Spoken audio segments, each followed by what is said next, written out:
Bu Kexiansu, Jilid 2 Bagian 2. Orang ini bernama Chiang Ham, julukannya Tian Heteit, sedunia nomor 1.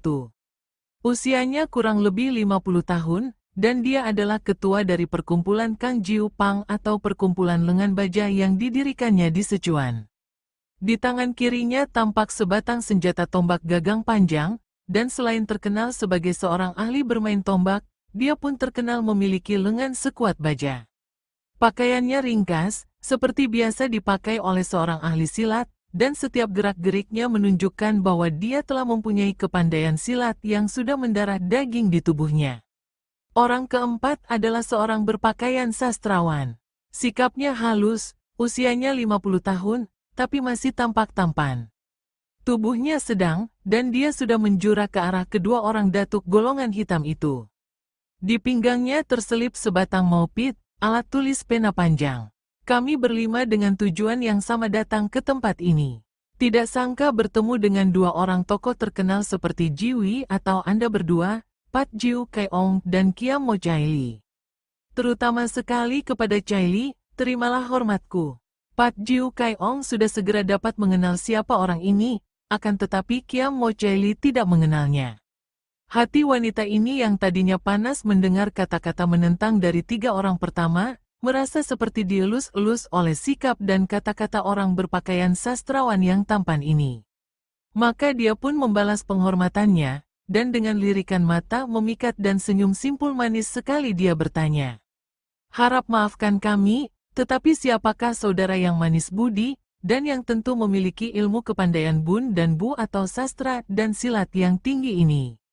Laki-laki itu tersenyum dan menjawab halus, saya yang rendah dinamakan orang Jin Xiao Xiu Chai atau pelajar bersuling perak, seorang yang suka bersunyi di bengsan. Kiam Mo Chai Li kembali menjura.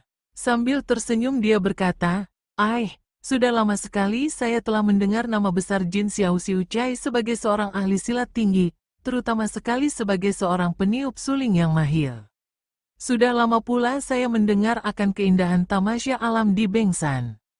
Mudah-mudahan saja saya akan berumur panjang untuk mengunjungi Bengsan yang indah, menjadi tamu Jin Xiao Xiu Chai yang ramah dan sopan, tidak seperti kebanyakan pria yang kasar, tak tahu sopan santun.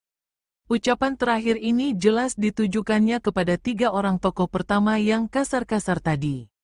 Orang kelima dari rombongan itu adalah seorang Tosu berusia 60 tahun lebih. Tubuhnya tinggi kurus dan mukanya pucat.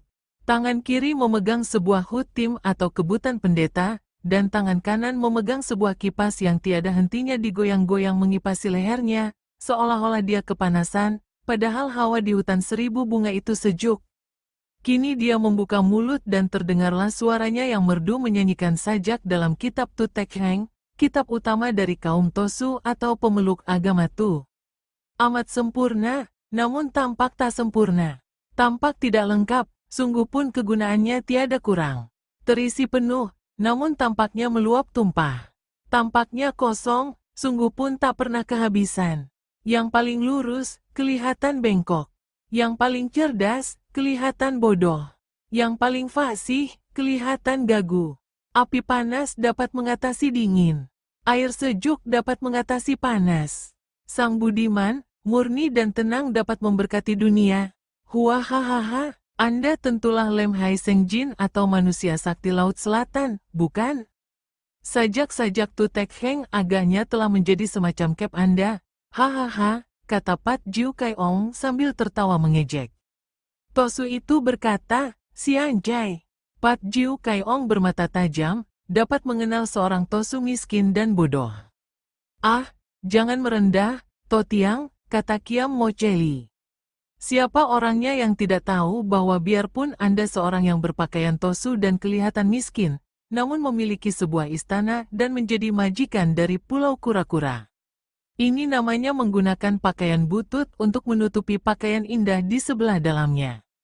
Si Ancai, pujian kosong, Tosu itu berkata, dan mukanya menjadi merah. Titok Siang Koan Ho mengeluarkan suara menggereng tidak sabar. Apa-apaan semua kepura-puraan yang menjemukan ini? Pat Jiu Kai Ong dan Kiam Mo Chai Li, ketika kami berlima datang tadi, kami melihat kalian sedang memperebutkan Sintong, dan tentu 11 orang dusun ini kalian berdua yang membunuhnya. Titok, urusan itu adalah urusan kami sendiri. Perlu apa kau mencampuri? Pat Jiu Kaeong menjawab dengan senyum dan suara halus seperti kebiasaannya, namun jelas bahwa dia merasa tak senang.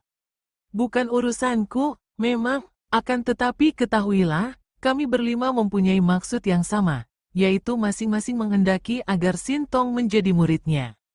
Biarpun kami saling bertentangan dan berebutan, namun kami memperebutkan Sintong untuk menjadi murid kami, atau seorang di antara kami. Sedangkan kalian berdua mempunyai niat buruk, kata pula Titok yang terkenal sebagai orang yang tidak pernah menyimpan perasaan, dan mengeluarkannya semua tanpa tedeng aling-aling lagi melalui suaranya yang nyaring. Titok, jangan sombong kau. Mengenai kepentingan masing-masing memperebutkan Sintong, adalah urusan pribadi yang tak perlu diketahui orang lain. Yang jelas, kita bertujuh masing-masing hendak memiliki Sintong untuk kepentingan pribadi masing-masing tentu saja. Sekarang bagaimana baiknya? Apakah kalian ini 5 orang yang mengaku sebagai tokoh-tokoh sakti dan gagah dari dunia Kang Oh hendak mengandalkan banyak orang mengeroyok kami berdua? Aku, Kiam Mo Chai Li, sama sekali tidak takut biarpun aku seorang kalian keroyok berlima, akan tetapi betapa curang dan hinanya perbuatan itu. Terutama sekali Jin Xiao Xiu Chai, tentu tidak begitu rendah untuk melakukan pengeroyokan, kata Kiam Mo Chai Li yang cerdik. Perempuan sombong kau, Kiam Mo Chai Li. Titok membentak marah dan melangkah maju. Siapa sudi mengeroyokmu? Aku sendiri pun cukup untuk mengenyahkan seorang iblis betina seperti engkau dari muka bumi. Titok, buktikan omonganmu. Kiam Mo Chai Li membentak dan dia pun melangkah maju. Nanti dulu. Apa hanya kalian berdua saja yang menghendaki Sintong? Kami pun tidak mau ketinggalan, kata Pat Jiu Kaeong mencela. Benar sekali, perebutan ini tidak boleh dimonopoli oleh 2 orang saja. Aku pun tidak takut menghadapi siapapun untuk memperoleh Sintong. Tian Heteit Chiang Ham membentak sambil menggoyang tombak panjangnya melintang di depan dada. Sian Chai, Lem Hai Seng Jin melangkah maju, menggoyang kebutannya. Harap Cui atau Anda sekalian suka bersabar dan tidak turun tangan secara kacau saling serang. Semua harus diatur seadilnya dan sebaiknya. Kita bukanlah sekumpulan bocah yang biasanya hanya saling baku hantam memperebutkan sesuatu. Sudah jelas bahwa kita bertujuan sama, yaitu ingin memperoleh Sintong. Akan tetapi kita lupa bahwa hal ini sepenuhnya terserah kepada pemilihan Sintong sendiri. Maka marilah kita berjanji, kita bertanya kepada Sintong, kepada siapa ia hendak ikut, dan kalau dia sudah menjatuhkan pilihannya, tidak seorang pun boleh melarang atau mencampuri. Bagaimana? Tidak buruk keputusan itu. Aku setuju, kata Titok. Aku pun setuju, kata Tian Tok, dan yang lain pun tidak mempunyai alasan untuk tidak menyetujui keputusan yang memang adil ini. Kemudian Tian Tok melanjutkan dengan kata-kata yang sengaja dibikin keras agar terdengar oleh Sintong. Tentu saja semuanya harus jujur dan tidak membohongi Sintong akan maksud hati sebenarnya. Misalnya yang mau mengambil murid, yang hendak menghisap darahnya, atau hendak memperkosa dan menghisap sari kejantanannya juga harus berterus terang. Tentu saja 2 orang tokoh golongan hitam itu mendongkol sekali, dan ingin menyerang Tian Tok yang licik itu. Isi hati orang siapa yang tahu? Boleh saja kau bilang hendak mengambil murid. Akan tetapi siapa tahu kalau kau menghendaki nyawanya? Kiam Mo Chai Li mengejek Tian Tok. Kau, majulah, rasakan Kim Kau Pang pusakaku ini. Boleh, siapa takut? Wanita itu balas membentak. Sian Chai, sabar dulu semua, apakah kalian benar-benar hendak menjadi kanak-kanak? Katanya tadi sudah setuju, nah marilah kita mendengar sendiri siapa yang menjadi pilihan Sintong. 7 orang itu lalu menghampiri Sintong yang masih duduk bersila seperti sebuah arca. Hatinya penuh kengerian menyaksikan tingkah laku 7 orang itu. Sintong yang baik, lihatlah, aku satu-satunya wanita di antara kami bertujuh. Lihatlah aku, seorang wanita yang hidup kesepian dan merana karena tidak mempunyai anak. Aku mendengar bahwa engkau pun sebatang kara, tidak mempunyai ayah bunda lagi. Marilah anakku, marilah ikut dengan aku, maka aku akan menjadi pengganti ibumu yang mencintaimu dengan seluruh jiwaku. Mari hidup sebagai seorang pangeran di istanaku, di rawa bangkai, dan engkau akan menjadi seorang terhormat dan mulia. Marilah Sintong, anakku. Sintong mengangkat muka memandang sejenak wajah wanita itu, kemudian dia menunduk dan tidak menjawab, juga tidak bergerak. Hatinya makin sakit, karena dia dengan jelas dapat melihat kepalsuan di balik bujuk rayu manis itu. Apalagi kalau dia mengingat betapa wanita ini dengan tersenyum-senyum dapat begitu saja membunuh jiwa 6 orang dusun yang tidak berdosa. Dia merasa ngeri dan tidak dapat menjawab. Sintong, aku adalah ketua dari Pat Jiu Kai Pang di pegunungan Hongsan. Sebagai seorang ketua perkumpulan pengemis, tentu saja aku kasihan sekali melihat engkau seorang anak yang hidup sebatang kara. Kau ikutlah bersamaku, Sintong, dan kelak engkau akan menjadi raja pengemis. Bukankah kau suka sekali menolong orang? Orang yang paling perlu ditolong olehmu adalah golongan pengemis yang hidup sengsara. Kau ikutlah dengan aku, dan Pat Jiu Kai Ong akan menjadikan engkau seorang yang paling gagah di dunia ini. Kembali Sintong memandang wajah itu dan diam-diam bergidik. Orang yang dapat membunuh 5 orang dusun sambil tertawa-tawa seperti kakek ini, sekarang menawarkan kepadanya untuk menjadi raja pengemis. Dia tidak menjawab juga, hanya kembali menundukkan mukanya. Anak ajaib, anak baik, Sintong, dengarlah aku. Aku adalah Jin Xiao Xiu Chai, seorang sastrawan yang mengasingkan diri dan menjadi pertapa di Bengsan. Selama hidupku aku tidak pernah melakukan perbuatan jahat, dan selama puluhan tahun aku tekun menghimpun ilmu silat, ilmu sastra, dan ilmu meniup suling. Aku ingin sekali mengangkat engkau sebagai muridku, Sintong. Hahaha, kau turut aku saja, Sintong. Biarpun aku seorang yang kasar, namun hatiku lemah menghadapi anak-anak. Aku sendiri memiliki seorang anak perempuan sebaya denganmu. Biarlah kau menjadi saudaranya, kau menjadi muridku, dan kau takkan kecewa menjadi murid Titok. Pilihlah aku menjadi gurumu, Sintong. Tidak, aku saja, aku Bong Sek Bin, namaku tidak pernah kukatakan kepada siapapun, dan sekarang kukatakan di depanmu, tanda bahwa aku percaya dan suka sekali kepadamu. Akulah keturunan dari Dewa Sakti Che Tian Tai Seng. Akulah yang mewarisi ilmu Kim Kau Pang. Kau jadilah murid Tian Tok, dan kelak kau akan merajai dunia Kang Ou, Sintong. Lebih baik menjadi muridku. Aku Tian Heteit Chiang Ham, di kolong dunia nomor 1, dan ketua dari Kang Jiu Pang di Sichuan. Menjadi muridku berarti menjadi calon manusia terpandai di kolong langit. Sian Chai, kau dengarlah mereka semua itu, Sintong. Semua hendak mengajarkan ilmu silat dan memamerkan kekayaan duniawi. Tidak seorang pun yang hendak mengajarkan kebatinan kepadamu. Akan tetapi Pinto atau aku ingin sekali mengambil murid kepadamu. Pinto hendak menjadikan engkau seorang calon guru besar kebatinan. Kau berbakat untuk itu. Siapa tahu kelak engkau akan memiliki kebijaksanaan besar seperti Nabi Lucu sendiri, dan engkau menjadi seorang nabi baru. Kau jadilah murid Lem Hai Seng Jin, Sintong. Hening sejenak. Semua mata ditujukan kepada bocah yang masih duduk bersila seperti arca, dan yang tidak pernah menjawab kecuali mengangkat muka sebentar memandang orang yang membujuknya. Terdengarlah suara sang bocah yang halus menggetar dan penuh duka. Terima kasih kepada Cui Lo Chianwei. Akan tetapi saya tidak dapat ikut siapapun juga di antara Cui, karena di balik semua kebaikan Cui terdapat kekerasan dan nafsu membunuh sesama manusia. Tidak. Saya tidak akan turut siapapun. Saya lebih senang tinggal di sini, di tempat sunyi ini. Harap Cui sekalian tinggalkan saya. Saya akan mengubur mayat-mayat yang patut dikasihani ini. Wah, kepala batu. Kalau begitu, aku akan memaksamu, kata Titok yang berwatak berangasan dan kasar. Nanti dulu. Siapapun tidak boleh mengganggunya, bentak Tian Tok. Si Ancai, sabar dulu semua. Jelas bahwa bocah ajaib ini tidak mau memilih seorang di antara kita secara sukarela. Karena itu, tentu kita semua ingin merampasnya secara kekerasan. Maka harus diatur sebaik dan seadil mungkin. Kita bukan kanak-kanak, kita adalah orang-orang yang telah menghimpun banyak ilmu. Maka sebaiknya kalau kita sekarang masing-masing mengeluarkan ilmu dan mengadu ilmu. Siapa yang keluar sebagai pemenang, tentu saja berhak memiliki Sintong, kata Lem Hai Seng Jin yang lebih sabar daripada yang lain.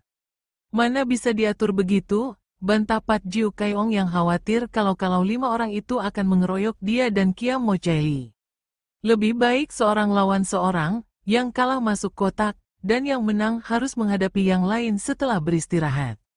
Begitu baru adil? Tidak, bantah Kiam Mo Chai Li.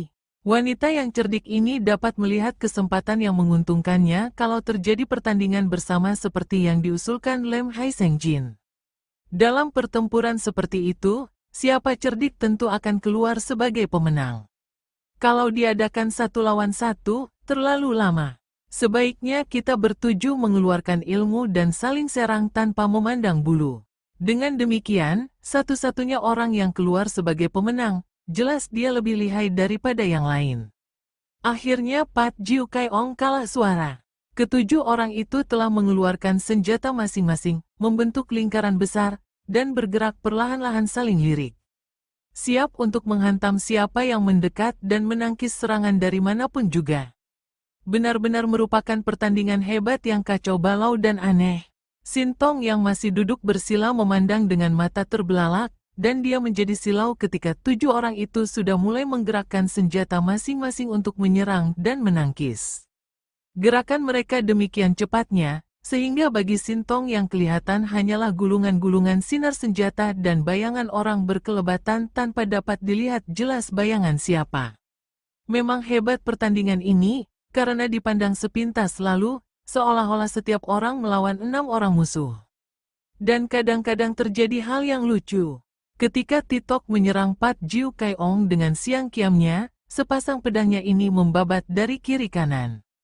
Pat Jiu Kaiong terkejut, karena pada saat itu dia sedang menyerang Lem Hai Seng Jin yang di lain pihak juga sedang menyerang Jin Xiao Xiu Chai. Akan tetapi terdengar suara keras ketika sepasang pedang Titok itu bertemu dengan tombak di tangan Tian Heteit dan tongkat Tian Tok, sehingga seolah-olah 2 orang ini melindungi Pat Jiu Kaiong. Pertandingan sungguh kacau balau, dan hanya Kiam Mo Chai Li yang benar-benar amat cerdiknya. Dia tidak melayani seorang tertentu, melainkan berlarian berputar-putar. Ia selalu menghindarkan serangan lawan yang manapun juga, dan dia pun tidak menyerang siapa-siapa. Ia hanya menggerakkan pedang payungnya dan rambutnya untuk membuat kacau, dan kadang-kadang juga menekan lawan apabila melihat ada seorang di antara mereka yang terdesak. Siasatnya adalah untuk merobohkan seorang demi seorang dengan jalan, mengeroyok, tanpa membantu siapa-siapa, agar jumlah lawannya berkurang. Namun mereka itu rata-rata adalah orang-orang yang memiliki kepandaian tinggi. Maka tidaklah mudah dibokong oleh Kiam Mo Chai Li.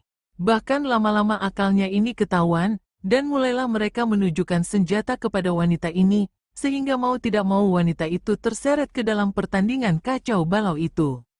Terpaksa dia mempertahankan diri dengan pedang payungnya, dan membalas serangan lawan yang paling dekat dengan kemarahan meluap-luap. Sintong menjadi bengong, entah kapan datangnya, tahu-tahu dia melihat seorang laki-laki duduk ongkang-ongkang di atas cabang pohon besar yang tumbuh dekat medan pertandingan itu. Laki-laki itu memandang ke arah pertempuran dengan mata terbelalak penuh perhatian. Tangan kiri memegang sehelai kain putih lebar, dan tangan kanan yang memegang sebatang alat tulis tiada hentinya mencoret-coret di atas kain putih itu. Seolah-olah dia tidak sedang menonton pertandingan, melainkan sedang menonton pemandangan indah dan dilukisnya pemandangan itu. Sintong yang terheran-heran itu pun memperhatikan lebih seksama. Orang laki-laki itu kurang lebih 40 tahun usianya.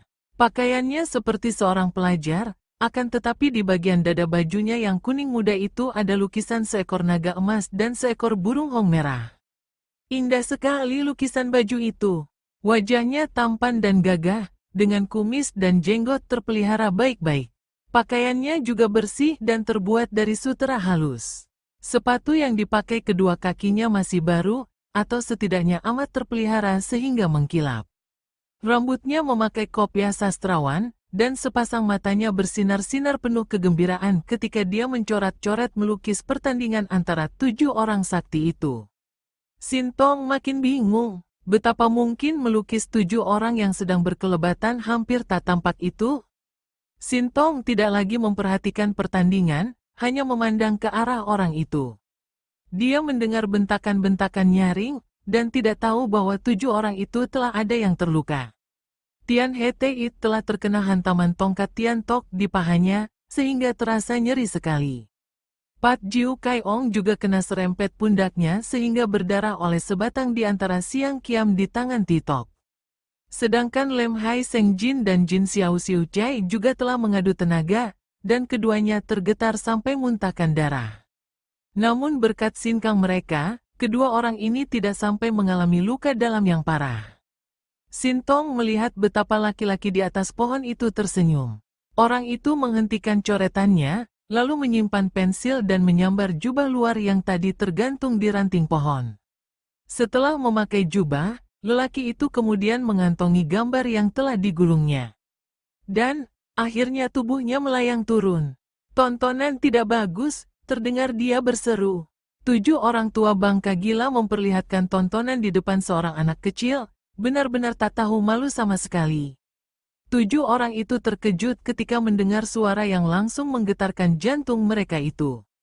Mengertilah mereka bahwa yang datang ini memiliki hikang dan sinkang yang amat kuat, sehingga dapat mengatur suaranya, langsung dipergunakan untuk menyerang mereka, dan sama sekali tidak mempengaruhi Sintong yang masih duduk bersila. Dengan hati tegang, mereka lalu meloncat mundur, dan masing-masing melintangkan senjata di depan dada, memandang ke arah laki-laki gagah yang baru muncul itu. Namun tidak ada seorang pun di antara mereka yang mengenalnya. Maka ketujuh orang itu menjadi marah sekali.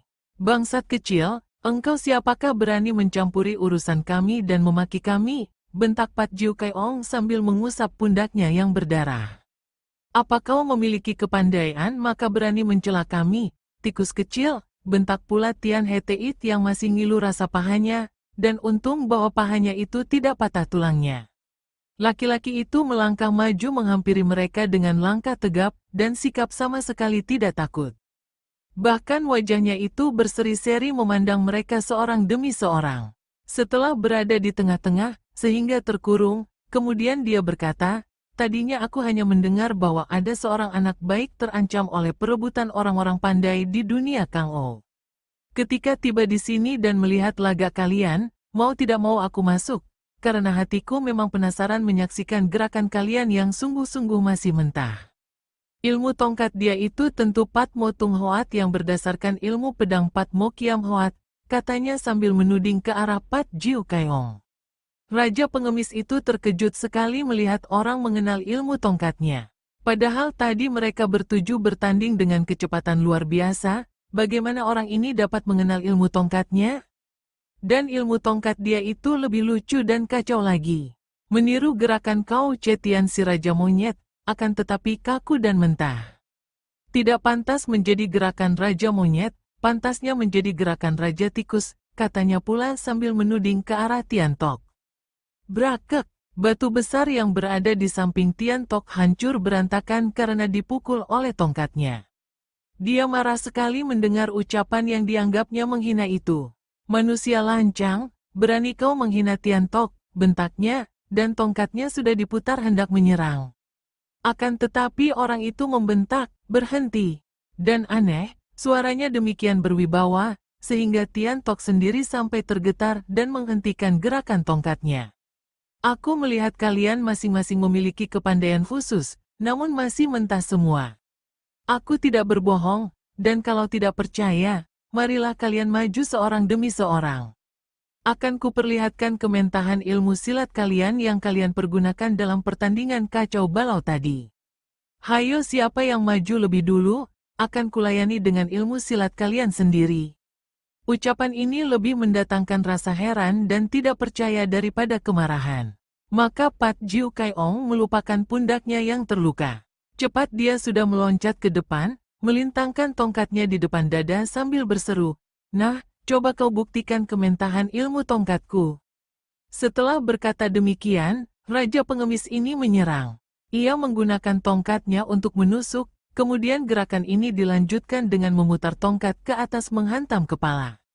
Memang gerakan tongkatnya adalah gerakan pedang yang dia ambil dari ilmu pedang Pat Mo Kiam Hoat. Hal ini adalah rahasianya. Maka dia heran sekali mendengar orang tampan gagah itu mengenal ilmu tongkatnya dan sekaligus membuka rahasianya. 6 orang tokoh yang lain adalah orang-orang yang telah terkenal. Maka mereka menahan kemarahan dan menonton untuk melihat apakah orang yang tidak terkenal ini benar-benar memiliki kepandaian aneh, dan apakah benar-benar selihai mulutnya yang amat sombong itu. Serangan Pat Jiu Kaiong itu tidak ditangkis, akan tetapi tubuh orang itu tiba-tiba saja lenyap. Semua orang kaget dan bengong melihat betapa tubuh orang itu tahu-tahu telah melayang turun dari atas pohon. Di tangannya terdapat sebatang cabang pohon yang daunnya telah dibersihkan. Demikian cepatnya dia tadi meloncat, sehingga tidak tampak. Dan entah bagaimana cepatnya, tahu-tahu dia telah membuat sebatang tongkat yang ukurannya sama dengan tongkat yang dipegang Pat Jiu Kaiong. Begitu dia turun, Pat Jiu Kaiong telah menyerangnya dengan kemarahan meluap. Nah, lihatlah, bukankah ini Pat Mo Kiam Hoat atau ilmu pedang 8 iblis yang kau ubah menjadi Pat Mo Tung Hoat? Orang itu pun kini mengimbangi permainan ilmu tongkat Pat Jiu Kaiong dengan gerakan yang sama. Jurus demi jurus dimainkan orang itu untuk menangkis dan balas menyerang. Namun bedanya, serangannya jauh lebih cepat, dan tenaga sinkang yang menggerakkan tongkat itu juga lebih kuat. Tokoh-tokoh lain hanya menduga-duga, mengira orang baru itu meniru gerakan Pat Jiu Kaiong. Akan tetapi Raja Pengemis ini sendiri mengenal gerakan orang itu yang bukan lain adalah ilmu tongkat yang digubahnya sendiri. Dia menjadi bingung dan heran. Apalagi serangan orang itu cepatnya melebihi kilat. Dan dalam belasan jurus saja, tiba-tiba terdengar suara keras. Tongkat di tangan Pat Jiu Kaiong patah, dan si Raja Pengemis ini sendiri terpelanting. Mukanya pucat sekali karena tadi ujung tongkat lawan telah menyambar dahinya tepat di antara mata. Dan kalau dikehendakinya, tentu dia telah tewas. Akan tetapi orang aneh itu hanya mengguratnya saja, sehingga kulit di bagian itu robek dan berdarah. Tahulah dia bahwa ia telah berhadapan dengan seorang yang memiliki ilmu kepandaian yang jauh melampuinya. Ia sadar pula bahwa nyawanya sudah diampuni. Maka tanpa banyak cakap dia lalu mundur dan berdiri dengan muka pucat dan mulut berbisik, "Aku mengaku kalah." Tentu saja hal ini mengejutkan 6 orang tokoh yang lain. Mereka tadi dalam pertandingan kacau balau telah beradu senjata dengan si Raja Pengemis. Mereka maklum bahwa selain ilmu tongkatnya amat lihai, juga tongkat itu sendiri merupakan senjata pusaka yang kuat menangkis senjata tajam, di samping tenaga sinkang si kakek jembel yang amat kuat. Namun, dalam belasan jurus saja kakek jembel itu mengaku kalah, tongkatnya patah, dan di antara alisnya terluka. Sedangkan tadinya mereka mengira bahwa orang yang baru datang itu hanya meniru-niru ilmu silat Pat Jiu Kaiong. Si jembel tua bangka memang tolol. Tiba-tiba Tian Heteit Chiang Ham meloncat ke depan. Tombaknya melintang di tangan kanannya. Sedangkan tangan kirinya dikepal, tangan kiri yang mengandung tenaga mukjizat dan terkenal dengan sebutan Kang Jiu atau lengan baja yang kuat menangkis senjata tajam.